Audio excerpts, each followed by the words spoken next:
Relative pronouns Hindi बोलते समय जो, जिसने, जिसको, जिसका ऐसे शब्द हम आवश्यकता अनुसार प्रयोग करते हैं।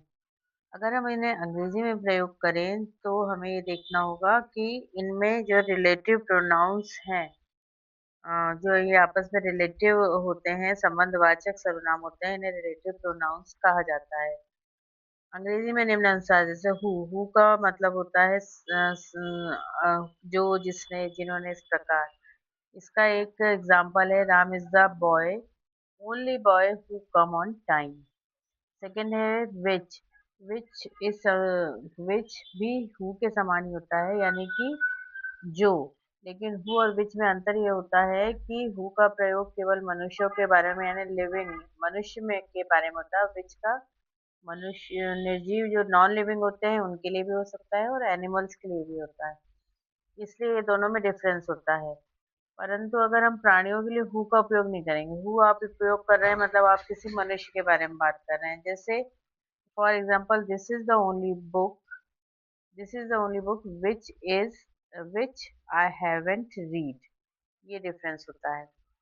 डेट का एक third one is date. Date का अर्थ होता है कि हु और विच के समान ही होता है, यानी कि जो होता है, परंतु यह शब्द सजीव और निर्जीव है, लिविंग और नॉन लिविंग दोनों के लिए यूज कर सकते हैं।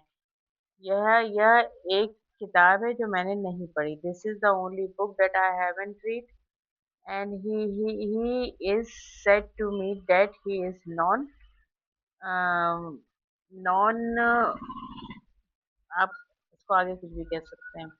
Third one is home. इस शब्द का प्रयोग जिससे हम इस अर्थ में आता हूँ, यह शब्द मनुष्यों के बारे में आता है, निर्जीव वस्तु और प्राणियों के बारे में हम विच तथा डेट का उपयोग किया जाता है।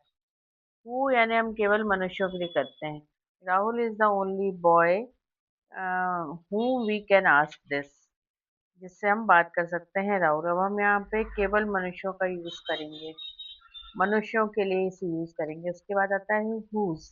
हु शब्द का प्रयोग जिसका, जिसकी, जिनके, जिनके लिए अर्थ में होता है। जैसे this book is the this book is about a man whose life is a living example of patience. यहाँ पे ये इस पर इसको हम नॉन लिविंग लिए भी कर सकते हैं। We travelled by a train whose speed was 300 kilometre. Means यहाँ पे आपने डिफरेंस देखा।